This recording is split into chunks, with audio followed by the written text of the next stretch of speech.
800 years ago, he used to hide in the shadows. He laid in wait behind the farmer's shed, watching him work the field until the sun was fully set. He used to take entire lives at a time, sustaining on them, living on them. Under cover of night, two clawed hands reached out and yanked the man into the darkness. Ah! And after the blood-curdling screams, there was nothing but silence. He would suck time from people in the blink of an eye, leaving them to wonder, where has all the time gone? Forward to the year 2018. A graying man stands up in front of his coworkers during his retirement party. He looks at his watch, an opulent piece of gold, a present from corporate for a job well done. Meanwhile, unbeknownst to him, a figure hovers just outside the office window. He still lives, but he's getting older, weaker.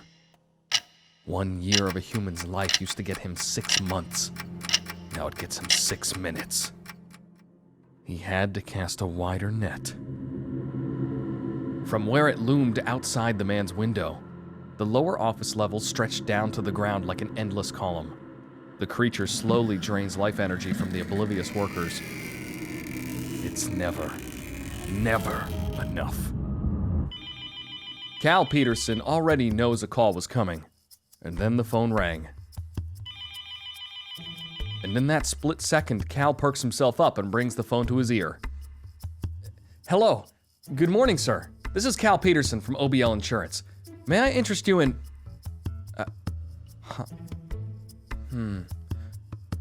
Okay. It was the same exact words he said on every single call, as he had to read from a script, attempting to get them to purchase some life insurance. All right, thank you. We'll be in touch. Goodbye. He said before he closed yet another call. The fake smile fades from his face, and with a sigh, he stares off into the distance, lets his mind float. Is it 5 o'clock yet? Beyond Cal's cubicle are another row of cubicles, each with a person set in it, burning their energy away just like Cal. And beyond that row was yet another one full of the same people, an endless row of ringing phones. The drive home was going at a turtle's pace, and it didn't help Cal at all. Almost home. Several minutes and curse words later. Hey, honey, Cal says to Katrina, his wife. Hello, darling. How was your day?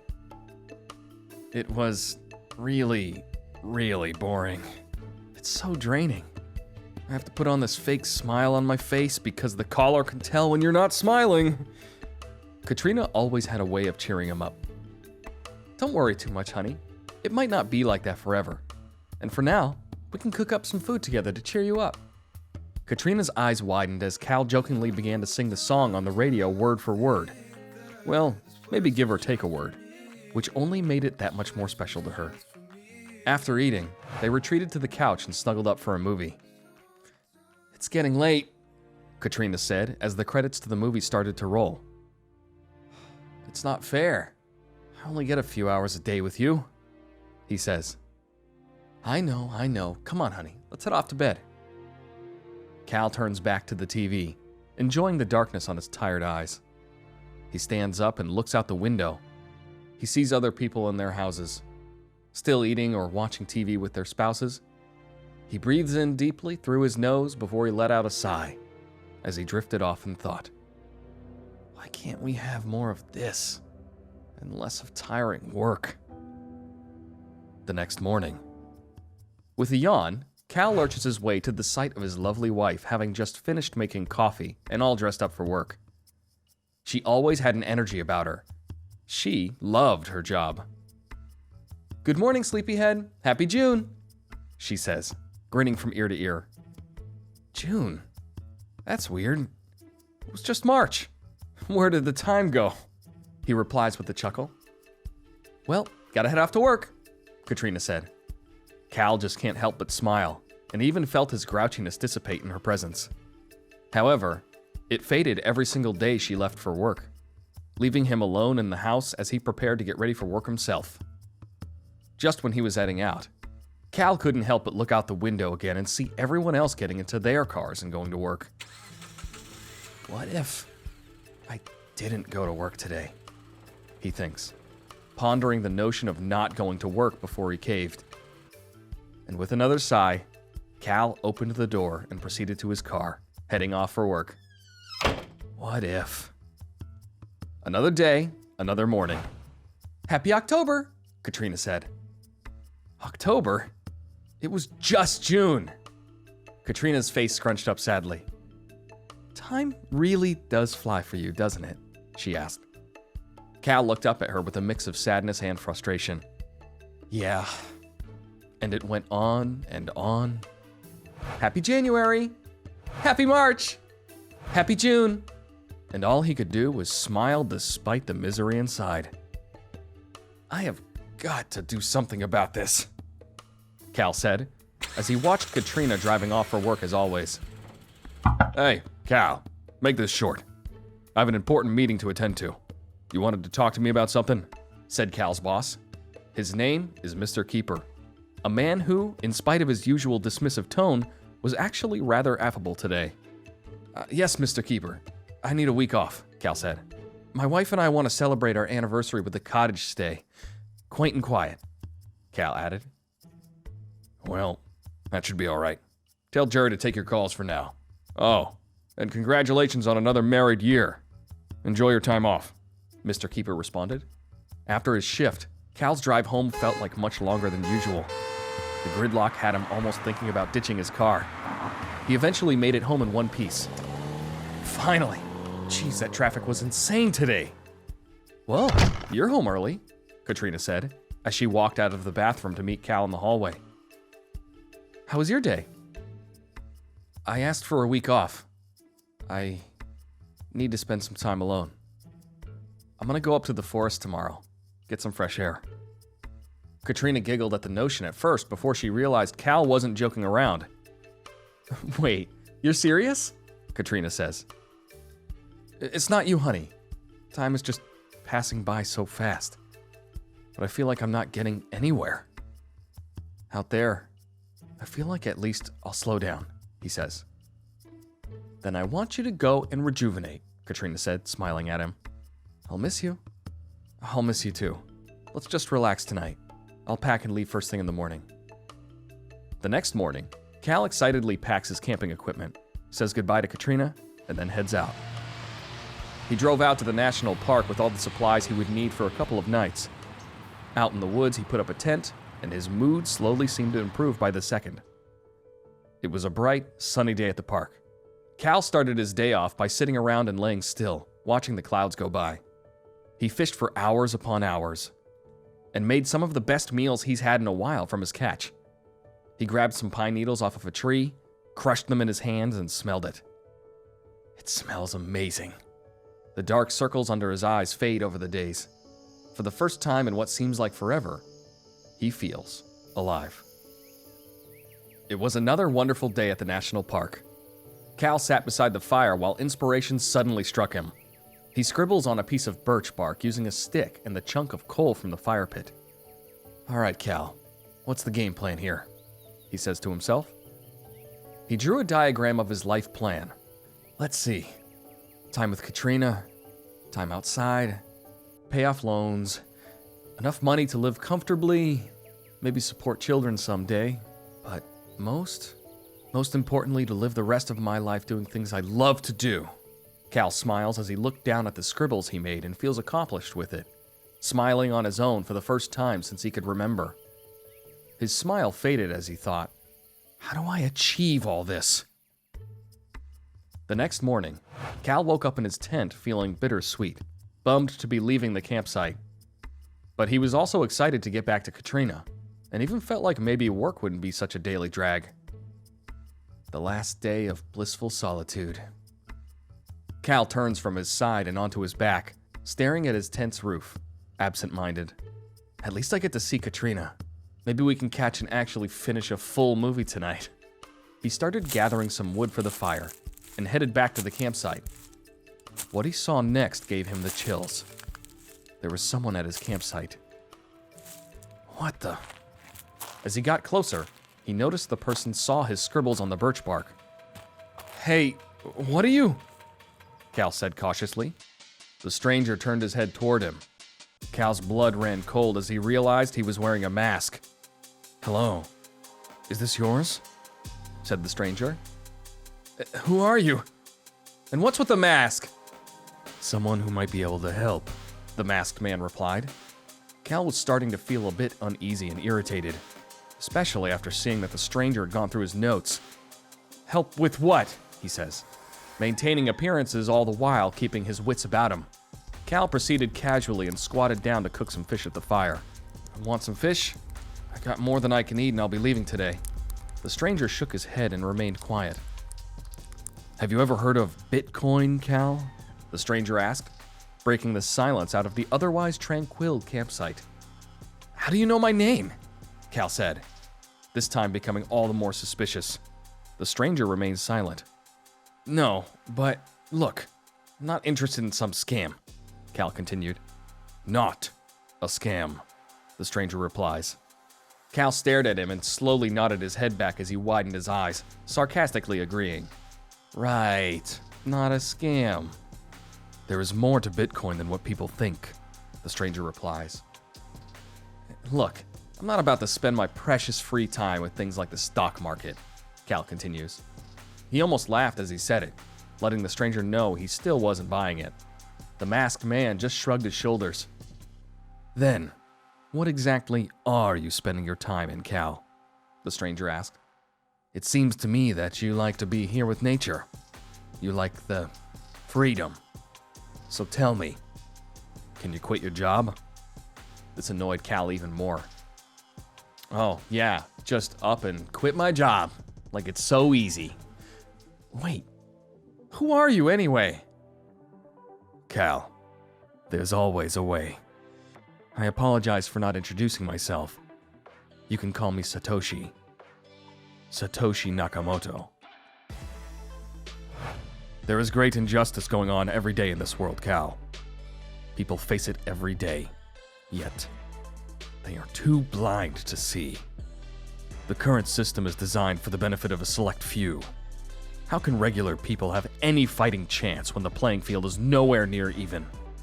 There is a reason why you, Cal, are alone, sitting here in the woods with a stranger wearing a mask.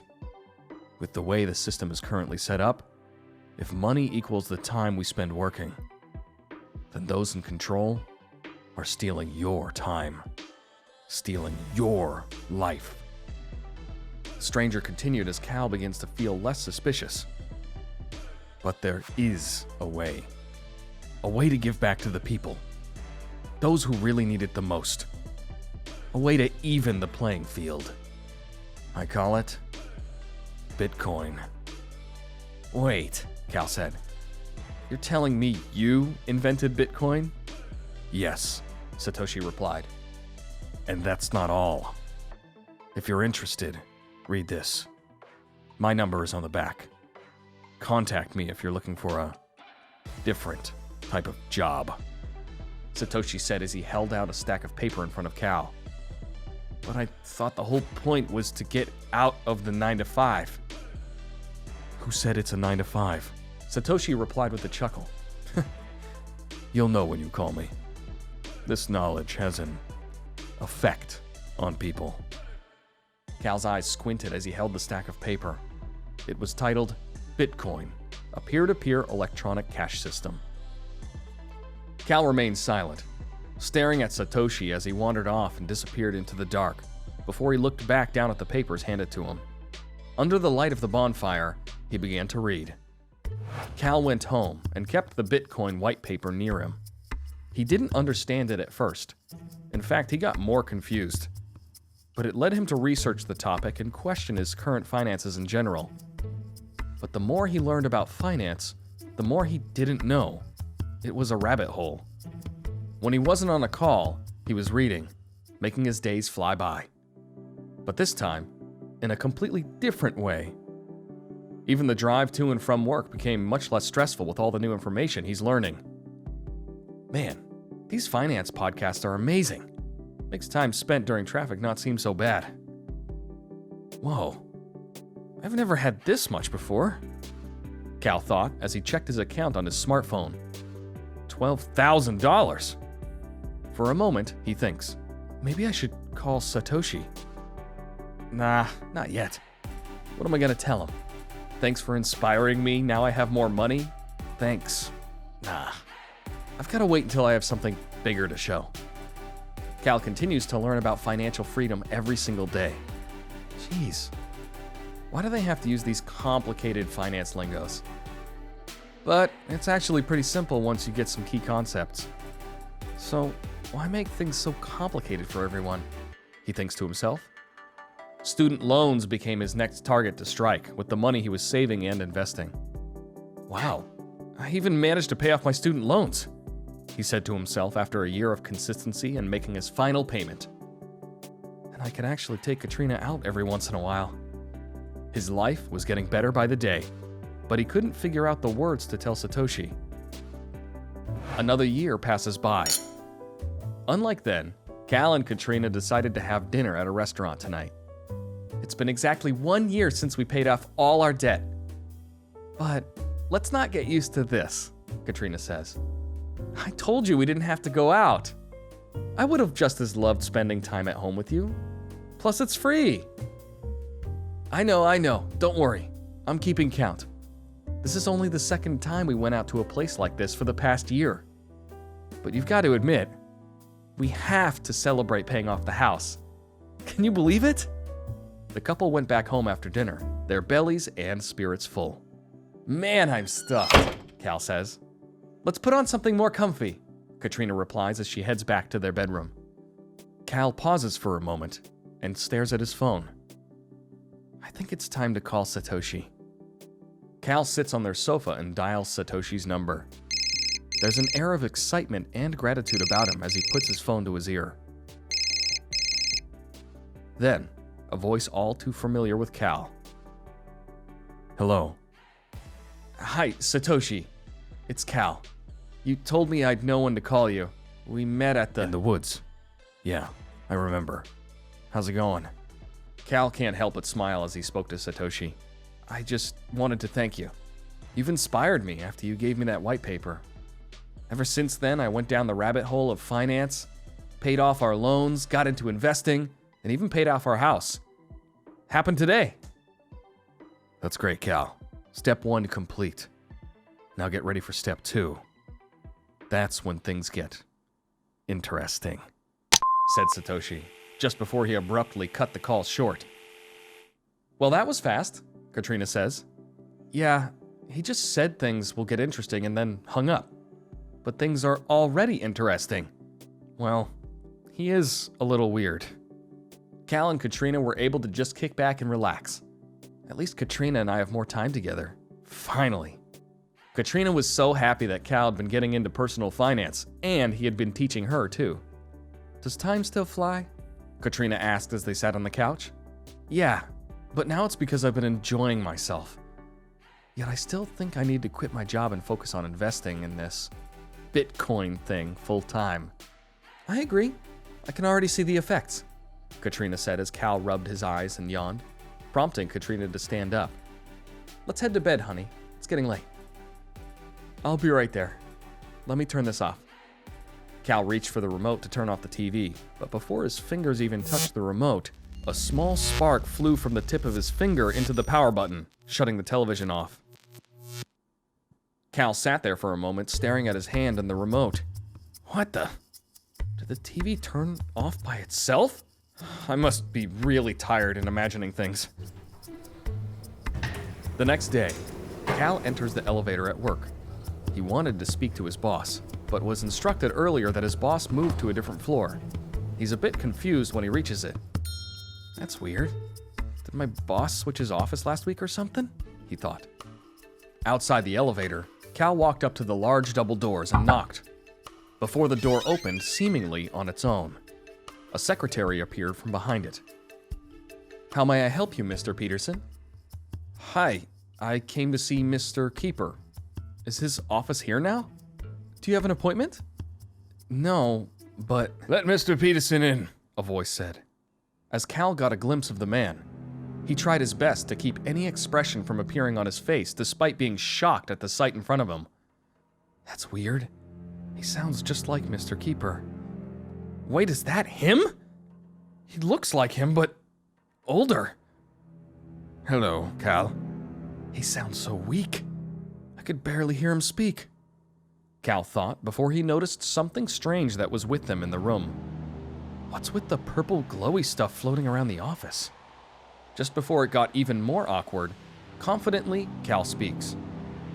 Mr. Keeper, I wanted to come here and thank you for the job for the past couple of years. But as time passes by, my personal goals and direction in life have shifted as well. All the while, Cal's mind was racing. Those purple auras, they seem to be headed towards him as if he's absorbing them like an energy vacuum. Cal pauses and stares at where the purple energy was being absorbed. He begins to sense that something is not right. Is that what you came here to tell me, Cal? Cal can't keep quiet any longer. Hey, what is all this? Pointing to the pink aura flowing around the room. What? His boss replied, as his head rocked back. That! Pointing around the room at the purple auras going into his boss's body. His panic was met with cackles of a madman. So you can see it now. Miss Knowles, I'll need you to leave and lock the doors. Yes, Mr. Keeper, the secretary replies as the room becomes silent. A cold chill ran all over Cal's body. Let me tell you the truth, Cal. I am the Time Stealer. Cal's eyes stayed focused on the boss, not blinking once, the purple auras lurching around in his peripheral view. The auras you see are people's time. I feed on it like you do with food. It sustains me. I can see the resemblance with vampires easily, Cal answered, his gaze shifting into a glare. Cal's rage boils over and feels a tingling sensation from his hands. Yellow sparks appear and jolt around them. So you're telling me that you've been stealing years from my life? How many people's lives have you stolen? How old are you? 1,000 years? Uncontrollably, electricity sparked off Cal's body. As his anger skyrocketed, more electricity covered his entire body. Enraged and with only one thought coming to mind, Cal unleashed the pent-up energy inside him in an electrical beam of energy directly at Mr. Keeper. Whoa! Whoa! I'm sorry. I don't know what's gotten into me. Are you okay, Mr. Keeper? My turn. The Time Stealer's hand charged with energy and unleashed a beam of purple energy towards Cal. Cal manages to dodge the attack quickly. Instinctively, Cal fired off another beam of electricity at the Time Stealer, but he dodged to the side. And then, with one swift motion, the Time Stealer lands a charged uppercut right into Cal's gut. Is that all you can do? The Time Stealer asked, as he shot another purple beam at Cal. The maniacal laughter put Cal over the edge. No! Ah! He's stunned, and in the blink of an eye, the Time Stealer swoops behind him. He slams fiercely into the ground. Cal began to crawl away, but the Time Stealer stomped on his back and pinned him in position. Where do you think you're going? His voice more sinister than ever. I'm going to suck away every last moment of your life, Cal. Out of nowhere, a loud blast filled the room. Golden light blinded the creature momentarily, as it was flung off of Cal across the room. The light dissipates as Cal realizes it was a familiar friend. So, how do you like step number 2, Cal? Satoshi? You've won again, Satoshi. But you can't infiltrate every office in the world, the creature said. I can. And I will, Satoshi replied. The Time Stealer suddenly turned and leapt through a broken window before flying off. The purple auras began to fade away. Wonderful work, Satoshi said as he turned to Cal. No, it wasn't. He's just gonna go somewhere else. Yes, this will be a long process. I will have to chase him out wherever he goes. But with you, it'll be easier. These powers, Cal said, staring intently at his hands. I told you. The knowledge affects some people in different ways. I had a feeling about you. Your passion, your determination, your deep love for freedom and family. I was right. This job I mentioned, would you be willing to find and fight evil, like the Time Stealer, with me? I see what you meant now when you said that it wasn't a 9-to-5 job, Cal replied. Indeed, the opposite. Whoa, is that my...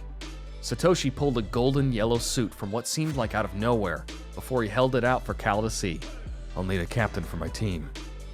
Cal turned from ecstatic to shocked all in a matter of seconds as he watched Satoshi toss the golden suit out of the broken window. He stared at Satoshi for a moment, and in one fluid motion, he felt Satoshi's hand pushing him out the window after the book. Satoshi!